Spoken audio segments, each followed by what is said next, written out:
반갑습니다. 우리 10월 22일 주일 예배, 우리 설립 4주년 기념 예배, 우리 다 함께 하나님께 올려드리겠습니다. 일어나셔서 임내송 부르시겠습니다.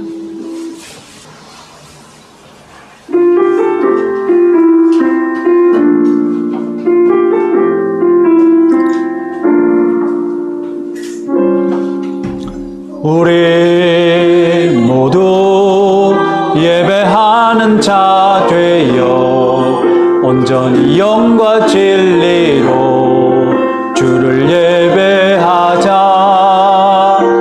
주가 우리와 함께 영원히 함께 하시고 마르지 않는 샘물로 우릴 채우시리라.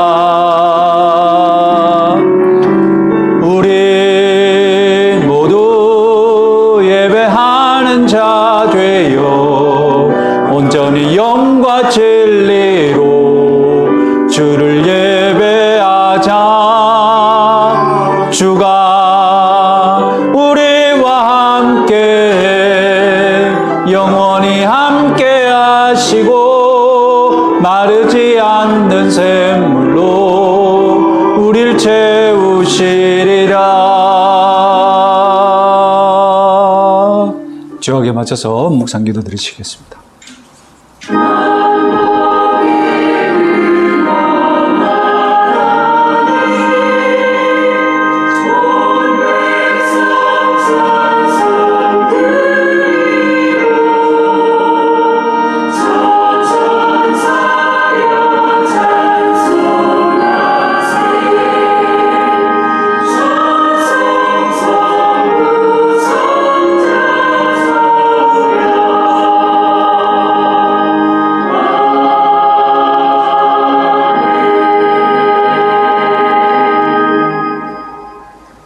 천지 만물을 창조하시고 이 땅에 교회를 세우시고 이 세상을 운영해 나가시는 아버지 하나님, 오늘도 복된 주일 우리 설립 4주년을 맞이하여서 오늘도 주님 앞에 예배드리고자 합니다. 하나님께서 이 예배 가운데 임재하여 주셔서 우리 혁신교회 성도들이 올려드리는 예배 받아 주시옵소서. 흠량하여 주시고 기쁨으로 하늘로부터 신령한 양식을 먹여 주시옵소서. 우리의 영혼이 기뻐하며 안식을 누리며 하나님과 함께 안식을 누리는 복된 주일이 되도록, 복된 예배가 되도록 시작부터 끝까지 우리들의 심령을 주장하여 주시옵소서. 온전히 하나님께 집중하는 시간이 되도록 우리들의 영혼을 붙잡아 주시옵소서. 이 시간과 공간 성삼위 하나님께서 거룩하게 지켜 보존하여 주시옵소서. 예수님의 이름으로 기도드립니다. 아멘. 나는 전능하신 아버지 하나님 천지의 창조주를 믿습니다. 나는 그의 유일하신 아들 우리 주 예수 그리스도를 믿습니다.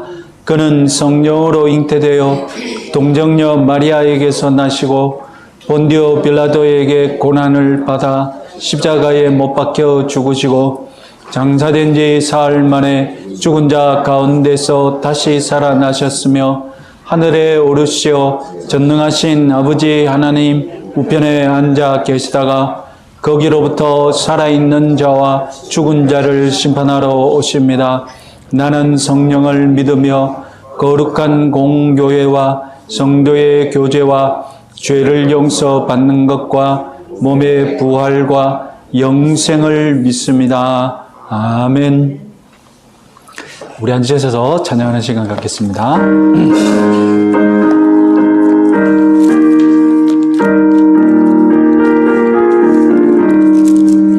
즐겁게 안식할 날, 반갑고 좋은 날, 내 마음을 편케 하니 즐겁고 기쁜 날, 이 날에 천하 만민 다 보좌 앞에서 참되신 삼위일체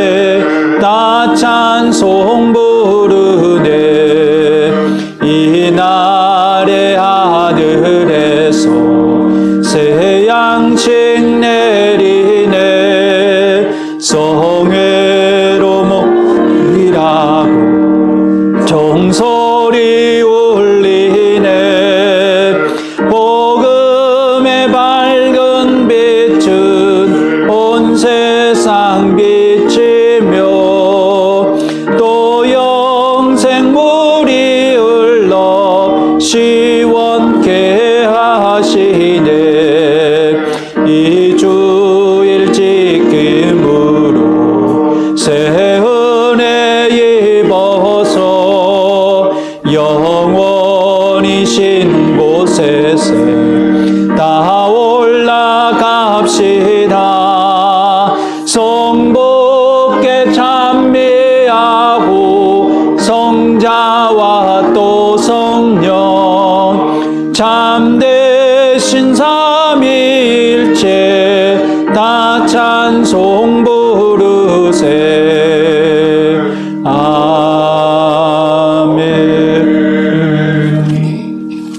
322장입니다.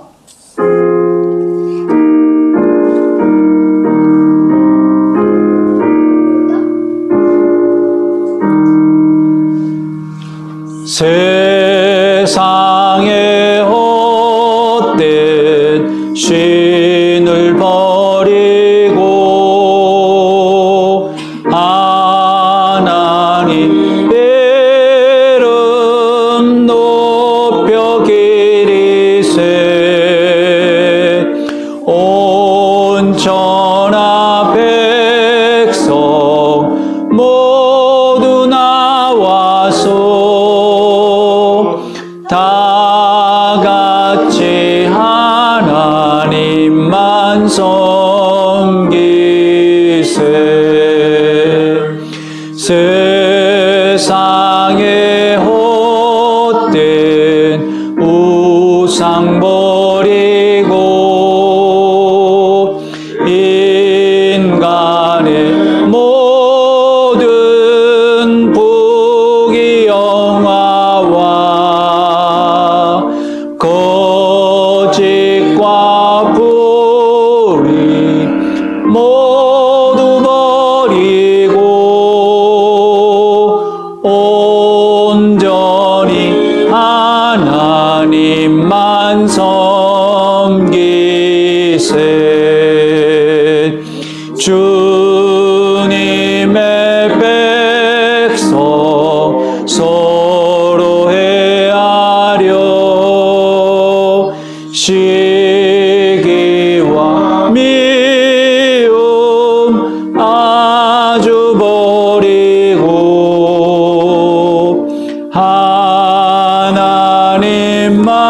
하나님만을 홀로 섬기는 천국을 어서 이뤄 주소서.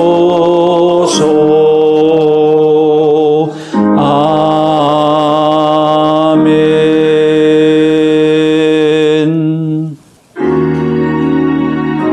우리 찬양이 어려워서 가사가 있는 노래를 부르는 찬양 우리 따라 부르도록 하겠습니다.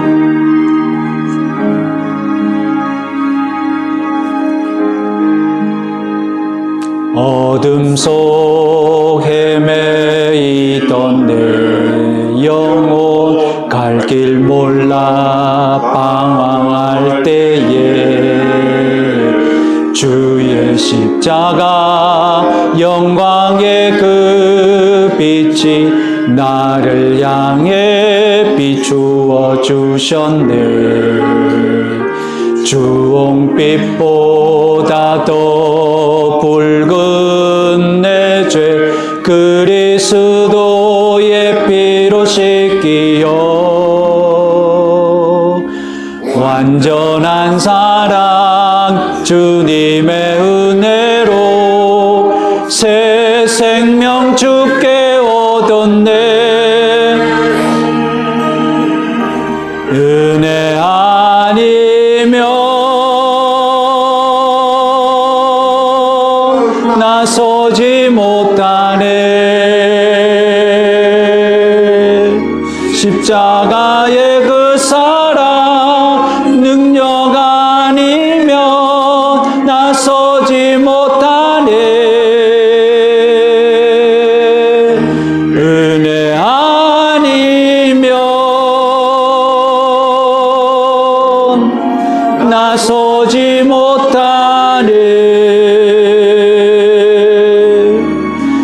놀라운 사랑 그네 아니며 나서지 못하네.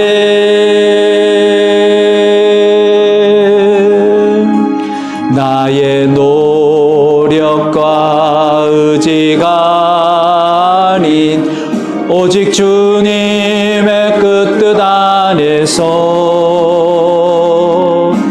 의로운 자라 내게 말씀하셨네. 완전하신 은혜로 은혜 아니면 나서지 못하네.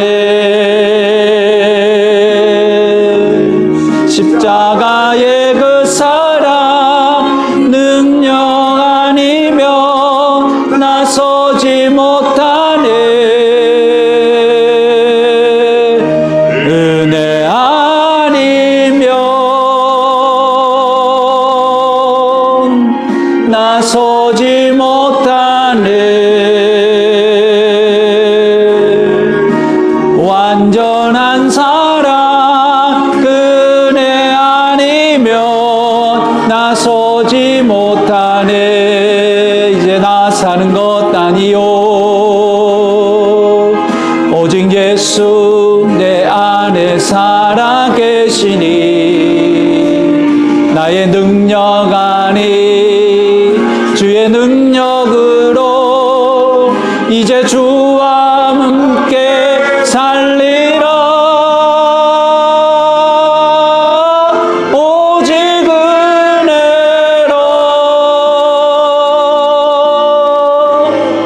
나 살아가리라.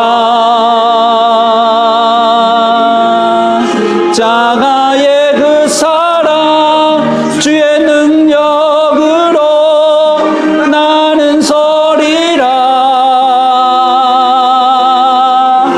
주의 은혜로 나 살아가리라.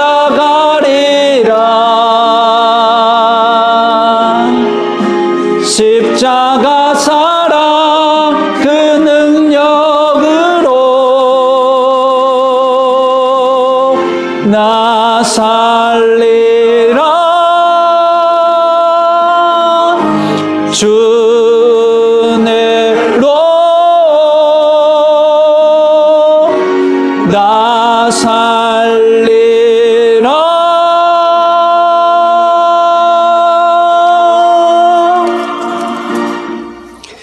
우리를 대표해서 고미욱 집사님 기도하시겠습니다. 하나님의 그 크신 은혜와 사랑을 감사드립니다. 이 시간 저희들 찬양과 경배를 드리며 하나님께 예배를 드립니다. 하나님 영광 받아 주시옵소서. 오늘은 특별히 우리 혁신교회를 세우신 주님의 뜻하심을 잊지 않기 위하여 그리고 지금까지 인도하신 주님의 은혜에 감사하며 설립 감사주일로 주님께 영광을 돌립니다. 이 설립 기념주일을 맞이하여 온 성도들이 한마음 한뜻이 되게 하시고 모든 성도들 한 사람 한 사람 붙들어 주시고 새로운 성도들도 있사오니 잘 정착할 수 있도록 도와주시옵고 아멘. 교회의 성장을 위하여 더욱 힘쓰는 저의 모두가 되게 하여 주시옵소서. 하나님, 우리 개척해서 엊그제 사택에서 예배드린 것 같은데 벌써 4년이 되었습니다. 주님의 뜻이 계셔서 이곳에 주님의 몸된 교회를 세워주신 줄 믿습니다. 우리가 살아가면서 순간순간 생각해보면 그 어느 것 하나 하나님의 은혜가 아닌 것이 없음을 고백합니다. 한없는 하나님의 사랑과 은혜에 감사하며 항상 기쁨으로 예배하길 원합니다. 두세 사람이 주님의 이름으로 모이는 곳에도 함께 하시겠다고 하신 주님, 우리 혁신교회를 붙들어 주시고 머리 숙인 사랑하는 성도들 하나님 앞에 한 사람 한 사람 눈동자같이 지켜주시옵소서. 그동안 힘든 순간에도 눈동자처럼 돌보시며 함께 하시며 지금까지 인도하시고 지켜주신 것은 오직 하나님의 은혜임을 고백하며 감사를 드립니다. 아멘. 교회를 위하여 여러 모양으로 수고하는 손길을 기억하시고 수고에 축복하여 주시옵소서. 이 시간 말씀을 듣겠습니다. 목사님이 준비하신 말씀 전하실 때 부족함이 없도록 도와주시옵고 항상 피곤치 않게 하시고 건강을 지켜주시옵소서. 말씀을 듣는 저희들은 말씀을 받을 때 마음 문을 열고 아멘으로 받게 하여 주시옵소서. 아멘. 감사드리며 이 모든 말씀 예수님의 이름으로 기도합니다. 아멘.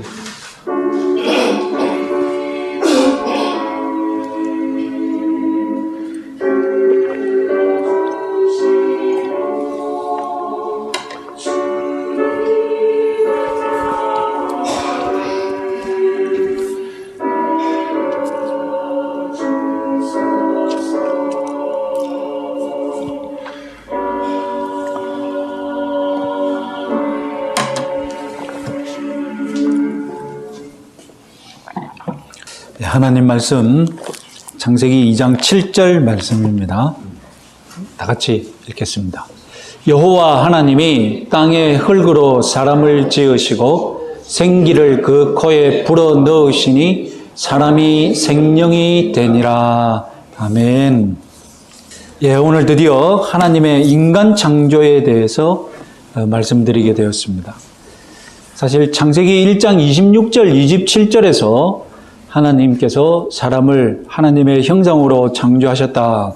이 말씀에서 우리는 인간 창조에 대해서 말씀드린 적이 있습니다. 하지만 하나님의 형상에 대해서만 말씀드렸지 좀 더 자세한 내용은 미루어 두었습니다.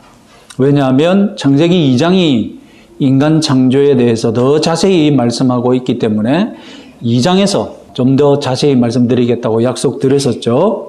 자, 오늘은 창세기 2장 7절이 사람 창조에 대해서 무엇을 말하는지 생각해 봅시다. 창세기 2장 7절은 인간에 관한 이 성경 구절에서 상당히 중요합니다. 사람 창조의 재료, 기술, 그리고 그 결과를 제법 상세하게 밝혀놓았기 때문입니다. 그래서 되도록이면 정확하게 번역하고 정확하게 해석하고 그리고 성경적으로 적용해야 우리 인간 이해를 제대로 이해를 가지고 그리고 또 우리는 사람을 제대로 바라볼 수 있습니다. 그래서 단 한 구절이지만 다소 의견의 차이가 있는 구절이기도 합니다. 자, 첫째로 사람을 창조하실 때에 사용하신 우리 재료를 밝히고 있습니다. 땅의 흙이죠. 현대과학에 의하면 우리 사람 신체를 구성하는 요소 99%가 산소, 탄소, 수소, 질소 이 네 가지가 이제 96%고 나머지 3%가 칼슘, 칼륨, 황, 나트륨, 염소, 마그네슘으로 이루어져 있다고 합니다. 이 모든 것이 흙에 다 존재하고 있다고 하죠. 그래서 고대 근동 신화에서도 사람은 흙으로 창조되었다고 성경뿐만 아니라 다른 고대 근동 신화에서도 그렇게 얘기합니다. 아마도 고대인들은 사람이 땅 속에서 자연스럽게 분해되는 것을 보고 사람과 이 땅이 궁극적으로 물질적으로 같다는 것을 아마 간파했던 것 같습니다. 그러나 이 땅의 흙이라고 번역된 히브리어 이 아프라 민 아하 하 아마다 이것을 좀 더 세밀하게 번역할 수 있습니다. 흙이라고 번역된 히브리어 아프라는 먼저 티끌이 더 좋은 번역입니다. 그리고 땅으로 번역된 아다마는 흙땅을 의미합니다. 그래서 흙이라고 번역 가능합니다. 그래서 어떤 구약학자는 흙의 먼지라고 번역합니다. 땅의 흙이냐, 흙의 먼지냐, 이 차이가 땅은 땅인데 이 차이가 있습니다. 저는 땅의 흙이라는 기존의 번역보다 흙의 먼지다 이렇게 주장하시는 분의 의견이 더 좋은 것 같습니다. 사람의 재료는 흙은 흙인데 특별히 좋은 흙, 유달리 좋은 흙이 아니라 특별하지도 않는 흙의 먼지 그저 티끌 같은 것으로 지음받았다는 것입니다. 사람은 원래 땅과 같은 땅에 속한 그런 물질로 지음받았고 흙의 먼지 같은 존재에 지나지 않는다는 것입니다. 첫 번째 사람의 이름이 왜 아담이겠습니까? 다름 아니라 흙 땅을 히브리어로 아다마라고 부르거든요. 그래서 아담이라는 말은 결국 아다마에서 나왔다. 흙 땅에서 나온 것이다. 그런 뜻을 지니고 있습니다. 아담이라고 무슨 대단한 이름인 것 같았습니까? 아담이라고 뭐 인류 시초라고 뭐 대단한 의미가 있는 이름인 것 같았습니까? 아닙니다. 아담의 원뜻은 그저 흙 땅에서 나온 것이다. 그냥 자기 출생을 자기가 어디서 나왔는지만 담고 있는 그런 뜻입니다. 그래서 흙 사람은 흙 땅에 의존하며 살아가게 됩니다. 지난주 2장 15절에서 말씀드렸듯이 사람의 창조 목적 중에 하나가 흙 땅을 경작하는 경작자가 되기 위함이었지 않습니까? 흙에서 지음 받았더니 흙을 경작하다가 결국 흙 속에 묻히게 됩니다. 즉 흙은 사람의 요람이요, 사람의 거처요, 사람의 무덤이기까지 합니다. 이처럼 사람이 흙으로 만들어졌다는 사실은 사람이 유한한 존재이며 이 흙에 의존하며 살아가야 하는 존재임을 뜻합니다. 이 흙사람이라는 사실은 사람이 자연 환경과 공존해야 함을 분명하게 가르칩니다. 사람이 흙 땅과 함께 살면 인간 자신이 이 흙 땅과 운명을 같이 하는 공동체임을 항상 느끼고 삽니다. 그러나 우리 인류는 흙 땅과 분리되어서 아스팔트와 콘크리트 세상 속에서 살고 있습니다. 그 결과 이 흙 땅의 세계가 망가져도 콘크리트 세계는 안전할 수 있다. 흙 땅의 세계와 별개로 우리 아스팔트 세계, 콘크리트 세계는 보존할 수 있다는 착각 속에 살아가고 있습니다. 그렇게 착각 속에 살다가 최근에 깨달은 것이 무엇입니까? 이 콘크리트 세상이 보존 불가능하다는 것이죠. 이대로 내버려 뒀다가는 이 콘크리트 세상이 멸망하고 만다는 사실을, 지속 불가능하다는 사실을 드디어 전 지구적으로 깨닫게 된 것이죠. 그러나 여러분, 깨달았다고 깨달은 대로 실천합니까? 우리나라만 해도 거꾸로 가고 있지 않습니까? 사람이 원래부터 흙사람이다는 사실은 흙사람 주변의 흙세계와 공동 운명체임을 믿어야 합니다. 흙세계가 보존되어야 이 흙사람이 살고 있는 이 콘크리트 세계도 안전하다는 사실을 믿으시기 바랍니다. 하나님이 우리를 무엇으로 지으셨습니까? 흙세계를 보존하고 흙세계를 지속 가능한 경작자로 우리를 지으셨지 않습니까? 이 땅에 그 누구보다도 우리 그리스도인들은 흙세계가 어떻게 보존되어야 되는지 여기에 대해 가장 민감한 사람이 되어야 하는 줄 믿으시기 바랍니다. 그래서 여러분, 그리스도인으로 산다는 것은 환경 감수성이 제일 민감해야 돼요. 오늘날 여러분, 성인지 감수성이 떨어지면 큰 곤욕을 치르지 않습니까? 우리 그리스도인으로 산다는 것은 성인지 감수성 뭐 그런 것도 기본적으로 있어야 되겠지만 환경 감수성이 가장 높아야 된다니까요. 내가 어떻게 흙 세상을 보존할 것인가? 그래야만 우리 아스팔트 세상, 콘크리트 세상도 안전하다니까요. 자, 지금까지 이 사람 창조 재료에 대해서는 땅의 흙으로 해석하든 흙의 먼지로 해석하든 뭐 흙사람이라는 사람의 사실에 대해서는 아무런 영향이 없습니다. 자, 이어서 하나님이 사람을 만드신 방법을 소개하고 있지 않습니까? 하나님께서 그 생기를 코에 불어넣으셨다는 점, 그리고 그 결과 사람이 생명이 되었다. 그런데 이 방법에 관하여서는 무시할 수 없는 의견 차이가 있습니다. 간단하게 이해하기 쉽게 말씀드리면 세 가지 해석이 있는데 첫 번째는 심심한 해석, 두 번째 해석은 적당한 해석, 세 번째 해석은 무리한 해석. 이 세 가지 해석이 있으니 여러분 잘 한번 인지해 보시기 바랍니다. 자, 첫 번째, 심심한 해석. 딱 여러분 딱 벌써 제목이 심심하죠? 네? 딱 느낌이 참 맛없겠다 그런 생각이 들죠? 자, 먼저 우리말 성경에서 이 생기로 번역된 히브리어는 문자적으로 잘 번역하면 이 생명의 숨이라고 번역이 되어야 합니다. 생명의 숨. 여기서 숨으로 번역된 히브리어가 네샤마라는 단어인데 24번은 사람과 하나님에게만 사용되었습니다. 그래서 사람에게 사용된 경우에는 호흡, 생명, 숨으로 번역됩니다. 하나님께 사용된 경우에는 하나님의 콧김, 하나님의 입기운 등으로 번역이 됩니다. 그런데 딱 한 번 동물에게 사용된 적이 있습니다. 그것도 동물 단독으로 사용된 것이 아니라 사람과 동물에게 동시에 사용된 적이 있습니다. 문제의 구절 창세기 7장 22절 우리 같이 한번 읽어보겠습니다. 육지에 있어 그 코에 생명의 기운의 숨이 있는 것은 다 죽었더라. 생명의 기운의 숨이 있는 것. 육지에 있는 것이니까 사람과 동물을 뜻하지 않습니까? 이렇게 딱 한 번 이 숨이라는 단어가 사람과 동물에게 동시에 사용되었답니다.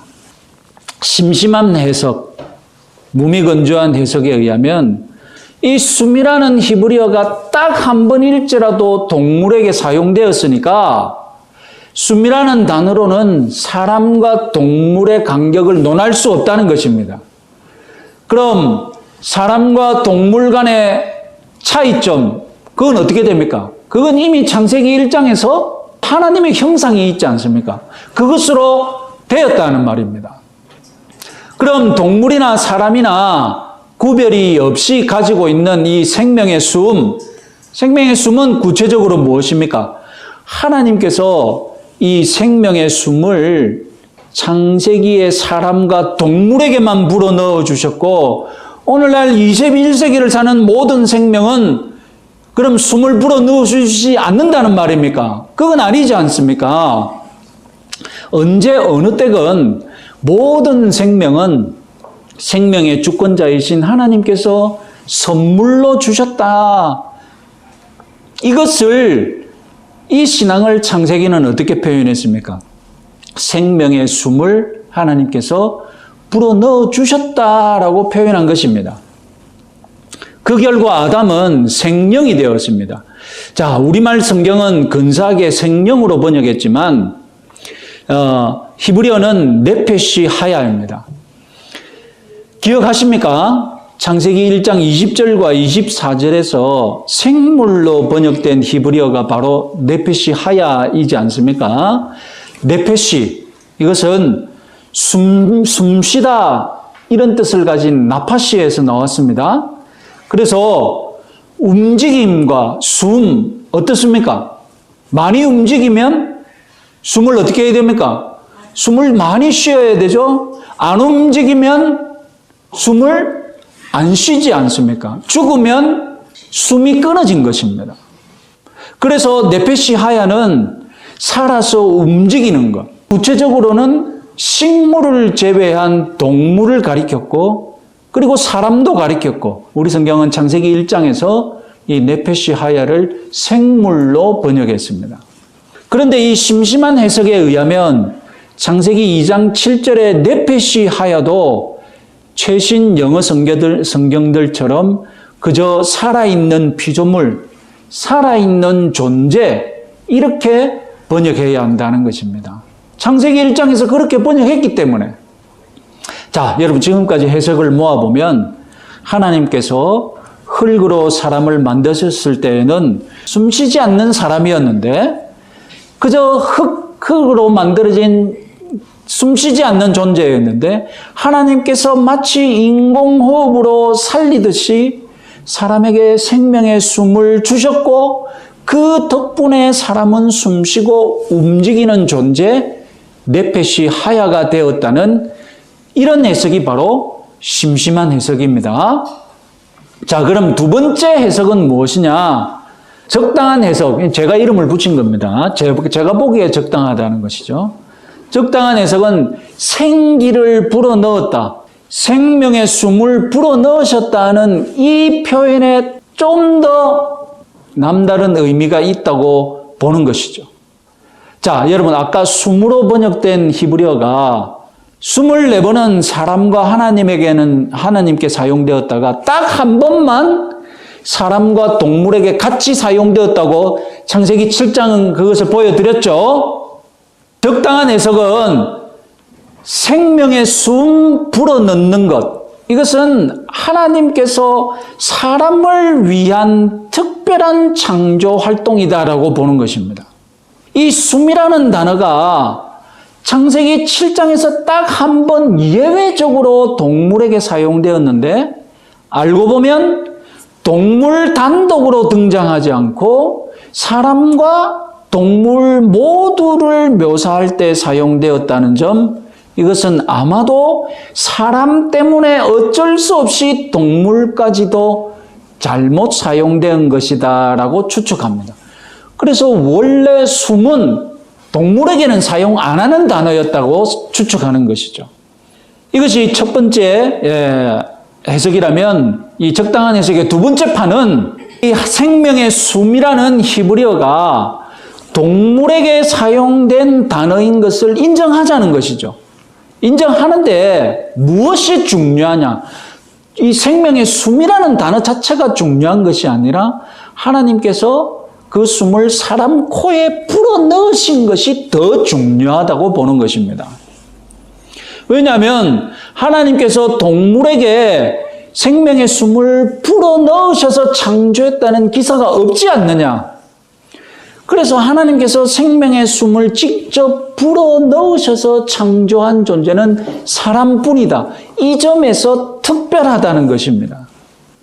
그리고 이 생명으로 번역된 네페시 하야에 대해서는 이견이 없습니다. 살아있는 존재가 되었다는 뜻입니다. 자, 그러니까 심심한 해석과 이 적당한 해석의 결정적인 차이는 무엇입니까? 하나님 형상 외에도 사람의 특별함을 보여주는 것이 있느냐 없느냐.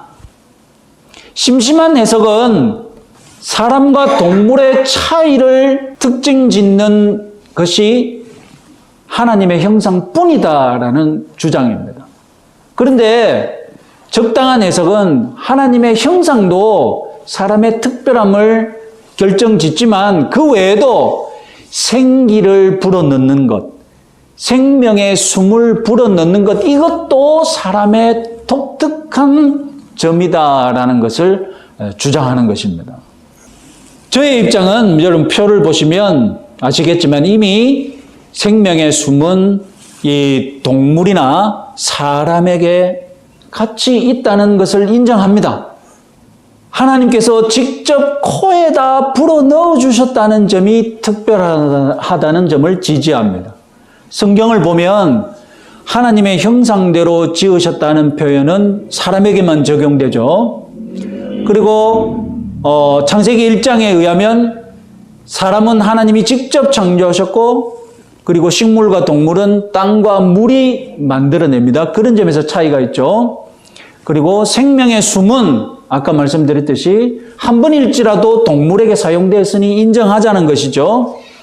다만 코에 불어넣는 것은 사람에게만 사용되었고 식물과 동물에게는 사용되지 않았다. 이런 차이점이 있다는 것입니다. 자, 여러분 지금까지 모두 동의하는 해석은 무엇입니까? 창세기 2장 7절이 사람의 창조에 관하여서 말하는 것, 그것은 한마디로 사람은 잘난 것이 없다는 것입니다. 사람의 재료 무엇이었습니까? 흙먼지였습니다. 이런 사람의 보잘것없는 처지에 사람만의 가치를 더하는 특별한 것이 무엇이 있었습니까? 그건 다름 아니라 하나님의 터치, 하나님의 콧김이었습니다. 우리말 성경에서 사람을 지으셨다라고 번역된 히브리어는 토기장이가 그릇을 빚을 때 사용하는 단어입니다. 하나님께서 예술적인 솜씨를 발휘하여서 사람을 지으셨습니다. 그리고 마지막에 우리 사자성어의 활용점정이라는 표현이 딱 어울리게 하나님은 생명의 숨을 그 코에 불어 넣으시는 것으로 창조 작업을 완성하셨습니다. 하나님께서 사람의 코에 생명의 숨을 불어 넣으셨다는 이 표현, 얼마나 문학적이고 얼마나 로맨스적이고 얼마나 여러분 개인적이고 얼마나 여러분 아름답습니까? 얼마나 친밀한 표현입니까? 코에 숨을 불어 넣으셨다는 것은 그야말로 여러분 입술과 입술을 맞대어야 되지 않습니까? 얼굴과 얼굴을 마주보고 이런 친밀하고 이런 가깝고 이렇게 낭만적인 인간 창조 이야기가 또 어디에 인간 창조 이야기에 있겠습니까? 그래서 그 결과물 네페시 하야 살아있는 존재가 되었습니다. 네페시 하야, 이것은 사람이 그저 동물과 다를 바 없는 숨쉬는 존재, 목구멍으로 숨에 의존하여 살아갈 수밖에 없는 연약한 존재임을 말하고 있습니다. 사람은 그저 이 숨이 목에 달려있는 연약한 존재라는 것입니다. 그래서 여러분, 이 간단한 원인, 이 목에 숨이 달려있는 이 간단한 원인을 이 구멍만 막아도 이 구멍이 막혀서 사람이 한 해에 얼마나 많은 사람들이 이 간단한 이유로 그냥 죽습니까? 결국 사람은 하나님을 의존하며 살아가야 한다는 그 간단한 사실을 네페시 하야는 말하고 있다는 것입니다. 생명의 숨을 주신 창조자 하나님을 의존해서 살아가야 한다는 것입니다. 자, 여러분 지금까지 심심한 해석, 적당한 해석 두 가지 말씀드렸죠. 이제 마지막으로 무리한 해석에 대해서 말씀드리겠습니다. 그것은 다름 아니라 이 생명으로 번역된 네페시 하야를 신격화하는, 무리하게 신격화하는 것입니다. 자, 생명, 살아있는 영이 되었다는 말이지 않습니까? 이 번역은 킹 제임스 버전의 A Living Soul을 따라한 것입니다. 마침 네페시가 영혼으로도 번역되거든요. 영혼은, 네페시는 이 숨쉬는 목구멍을 뜻하기도 하지만 영혼으로도 뜻하거든요. 그래서 창세기 1장에서는 생물로 번역되었던 네페시 하야가 창세기 2장 7절에서는 살아있는 영혼, 생명으로 번역하고자 했던 사람들이 있었던 것입니다. 왜 이렇게 번역되었겠습니까? 아니, 창세기 1장에서 네페시 하야를 살아있는 존재, 생물로 이미 번역해 놓았습니다. 그런데 창세기 2장 7절에서 느닷없이 생물로 번역하려니 깨름직한 겁니다. 하나님께서 생명의 숨을 불어넣은 존재였는데 그 결과가 생물과 똑같은 존재라고? 오히려 더 근사한 존재가 되어야 하지 않겠는가? 그렇게 생각을 한 것이죠.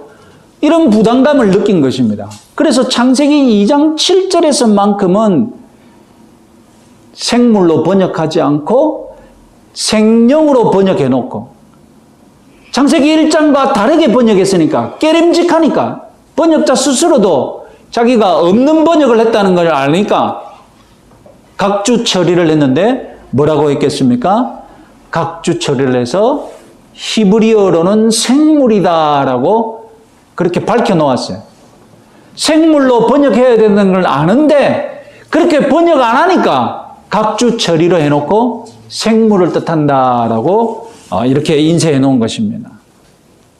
여기서 그치지 않고 이 네페시 하야를 하나님께서 사람을 특별 대우하셨다라고 여기고 사람을 신격화하는 오류에 빠집니다. 사람을 신격화하는 것이 뭐가 있겠습니까?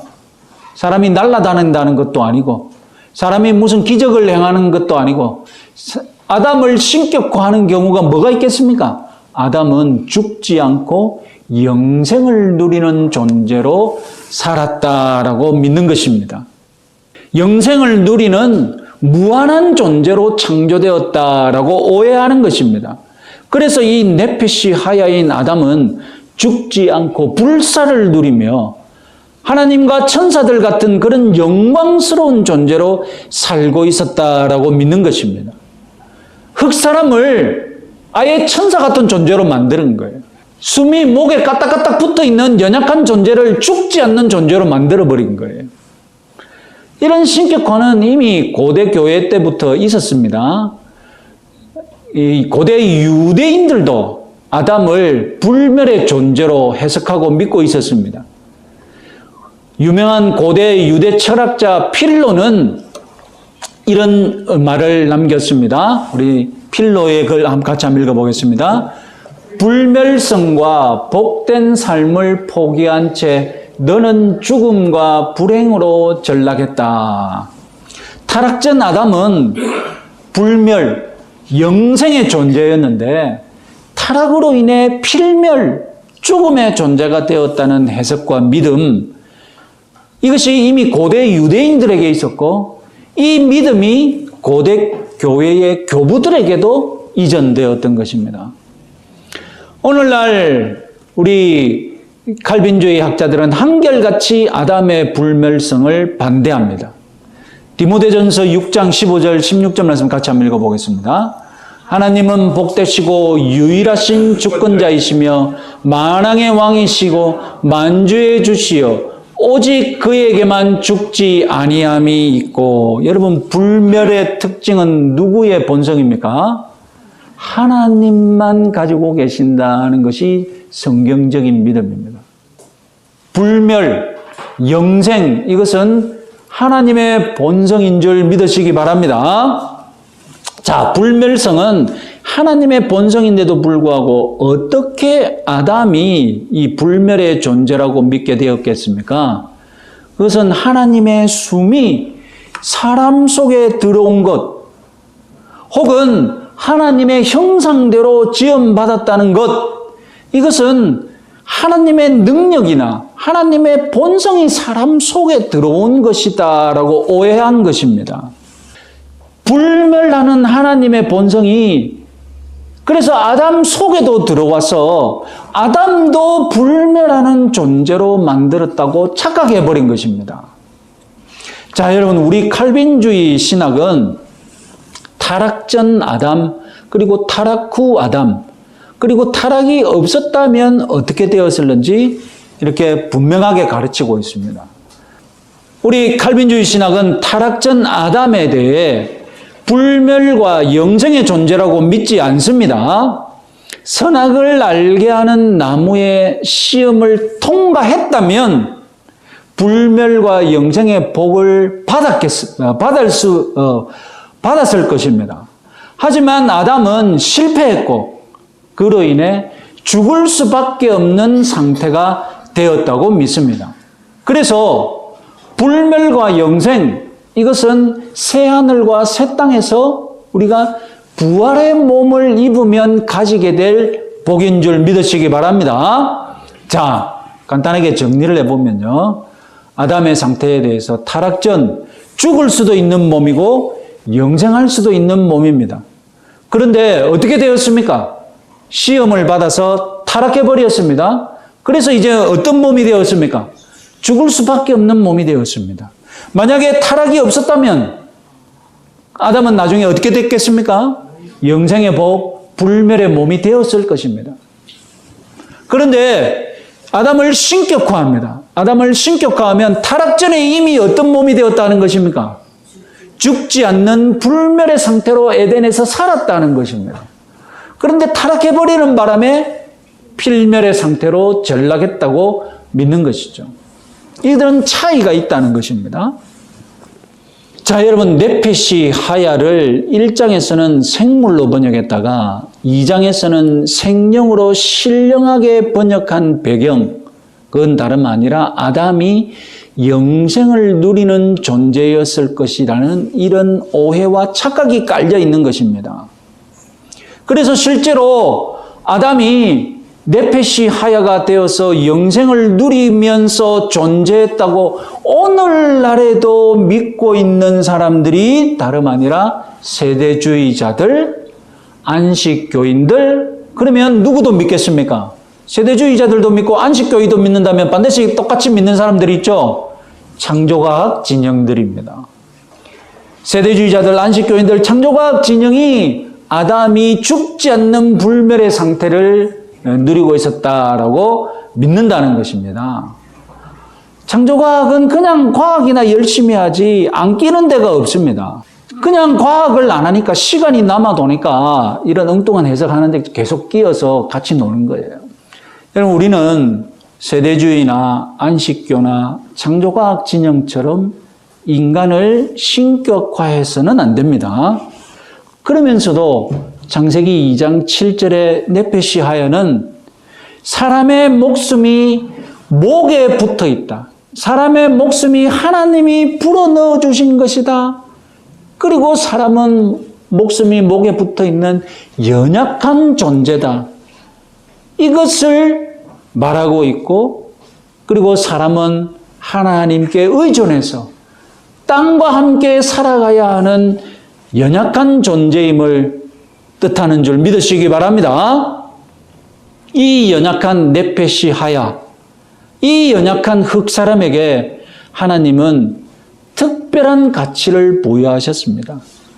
창세기 1장에서 말씀드렸듯이 사람의 가치를 가장 높여주는 것, 그건 뭐니 해도 하나님의 형상대로 지음받았다는 사실입니다. 하나님의 형상대로 지음받았기 때문에 그 지음받는 과정도 그에 걸맞게 가치가 있는데, 그 가치 있는 것이 무엇이라고요? 하나님께서 생명의 숨을 우리 코에 불어넣어 주신 것입니다. 자, 창세기 2장 7절 이 생명의 숨을 불어넣어 주셨다. 이것은 신약 성경에까지 영향을 미칩니다. 사람에게 숨을 불어넣어 주셨다는 것은 이건 사람에게 독특한 일이기 때문에 신약 성경에서도 주목하는데, 요한복음 20장 19절 22절 같이 한번 읽어보겠습니다. 이날 곧 안식 후 첫날 저녁 때에 제자들이 유대인들을 두려워하여 모인 곳에 문들을 닫았더니 예수께서 오사 가운데 서서 이르시되 너희에게 평강이 있을지어다. 이 말씀을 하시고 그들을 향하여 숨을 내쉬며 이르시되 성령을 받으라. 자, 요한복음만 22절 예수님께서 제자들을 향하여서 숨을 내쉬고 성령을 받으라라고 말씀하셨다고 보고하거든요. 자, 예수님이 창세기 2장 7절에서 하나님이 아담을 향해 하신 일을 지금 예수님이 그대로 따라하고 있다는 점에 이견이 없습니다. 이 요한복음 20장 22절은 예수님이 창세기 2장 7절에서 하나님께서 아담에게 숨을 불어넣으신 것을 그대로 따라하고 있다는 것이 정답입니다. 자, 그러면 예수님은 이 일을 왜 따라하셨느냐? 신약의 관점에서 보자면, 구약에는 어떻게 해석하든 신약의 관점에서 예수님이 보시기에 하나님께서 아담에게 생명의 숨을 불어넣어 주신 것은 그건 다름 아니라 사람을 창조하는 일에 하나님께서 성령이라는 숨을 불어넣어 주신 것으로 해석할 수 있다는 것입니다. 예수님이 보시기에 창세기 2장 7절은 성령을 보내신 것이다. 사람을 창조하는 일에 하나님의 성령이 개입된 것이다 라고 해석하시고, 이제 예수님이 하실 일이 무엇입니까? 재창조잖아요. 예수님이 이 땅에서 하실 일이 이제 복음으로 이 세상을 재창조하는 일이거든요. 그래서 사람을 다시 태어나게 하는 일에 숨을 불어넣으셔서 그 사람을 다시 태어나게 할 일을 내가 하실 것이라고 지금 보여주시는데 그 숨이 무엇이라고요? 하나님의 성령이라는 것입니다. 이것이 예수님이 창세기 2장 7절을 해석하신 것입니다. 신약의 눈으로. 다시 한번 말씀드릴까요? 예수님은 구약에서 사람을 만들 때에 하나님이 보내신 생명의 숨, 곧 성령이 역사하셨듯이 이제 복음의 시대, 복음으로 이 세상을 재창조하는 이 시대에도 예수님이 사람을 다시 태어나게 하실 것인데 그때에 예수님이 숨을 불어넣으신 것은 성령이 나오셔서 우리 이 죽은 영혼들을 다시 살린다라는 것을 보여주시는 것입니다. 여기서 끝나지 않습니다. 하나님께서 숨을 불어넣으시는 일은 오늘 우리가 읽고 있는 성경과도 관련이 있습니다. 유명한 말씀 고린도후서 3장 16절 말씀 같이 한번 읽어보겠습니다. 모든 성경은 하나님의 감동으로 된 것으로 교훈과 책망과 바르게 함과 의로 교육하기에 유익하니. 자, 우리말 성경은 하나님의 감동, 그리고 각주에서는 영감으로, 영적인 감동으로 번역해 나왔는데 헬라어로는 테오프니우스토스라는 단어입니다. 자, 이 단어를 가장 문자적으로 잘 번역한 영어 성경이 두 개 있습니다.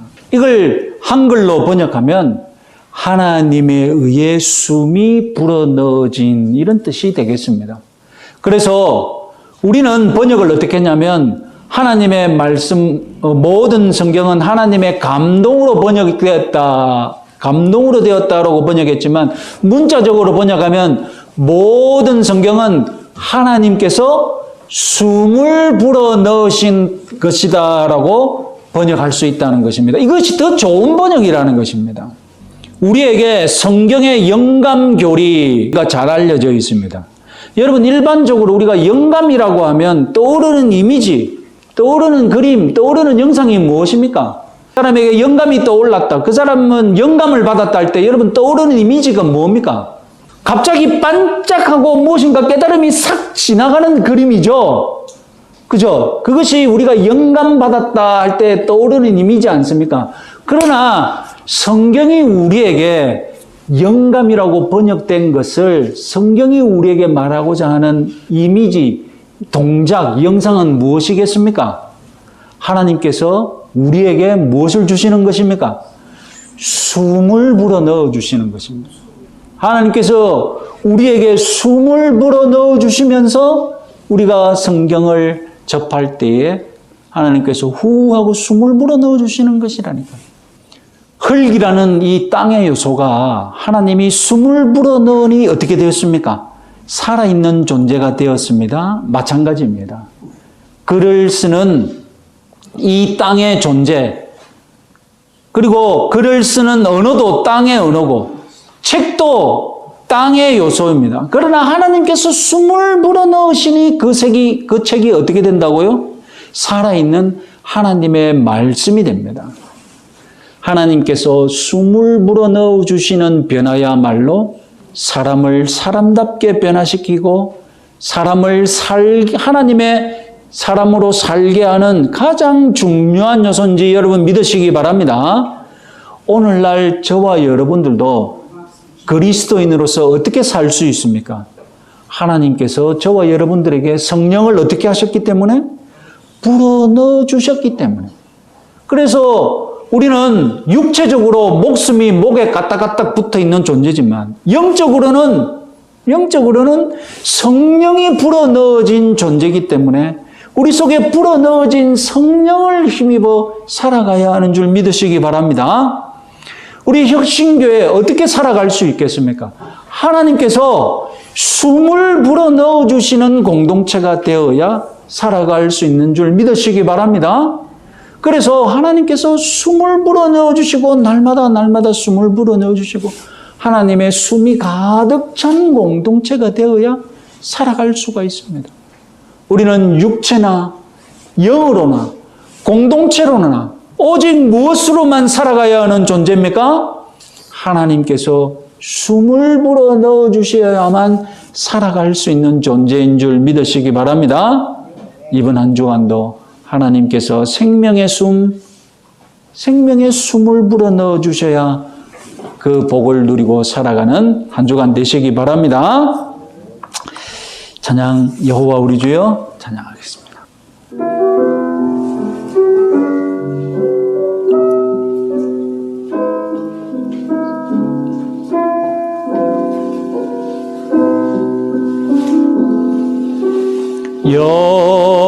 여호와 우리 주여 주의 이름이 온 땅에 어찌 그리 아름다운지요 어찌 그리 아름다운지요 여호와 우리 주여 주의 이름이 온 땅에 어찌 그리 아름다운지요 어찌 그리 아름다운지요 주의 손가락으로 지으신 주의 하늘과 주가 베풀어 두신 달과 별 내가 보니 사람이 무엇이 관대 주께서 저를 생각하시며 인자가 무엇이 관대 저를 권고하시나이까 여호와 우리 주여 주의 이름이 온 땅에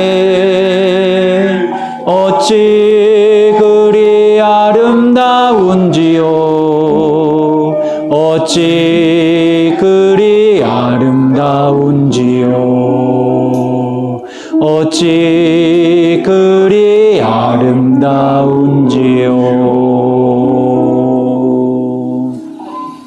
감사하신 아버지 하나님 오늘도 주님 앞에 바친 손길들을 기억하시고 축복하여 주시옵소서.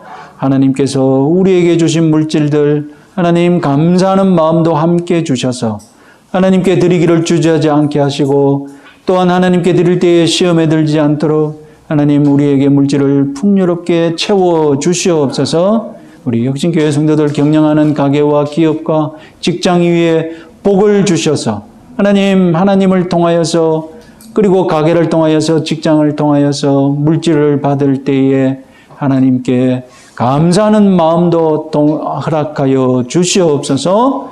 예수님의 이름으로 기도드립니다. 아멘. 네, 강호 말씀드리겠습니다. 오늘 우리 교회 설립 4주년입니다. 우리 기념으로 예배 끝나면 우리 단체 사진 촬영 한번 찍겠습니다.